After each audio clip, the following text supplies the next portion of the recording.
Sejam todos muito bem-vindos para mais um vídeo. Hoje tem um amigo que vai falar romeno, inglês e português e o mandarim, claro, sobre o nome das cores. Começando com a Carol, então. Vamos lá. Branco, White, alb, Paisa, preto, black, negro, Reisa, azul, blue, albastro, Lança, vermelho, red, roxo, Hongsa. verde, green, verde, The same like Portuguese. Yeah. Chinese is 绿色, amarelo, yellow, galben, 黄色. marrom, brown, marrom, This can be 咖啡色, like color of coffee.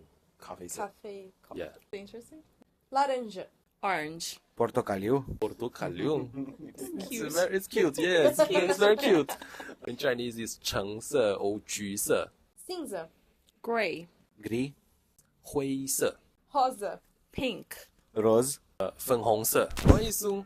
Deixa um like e venha me seguir. 再见.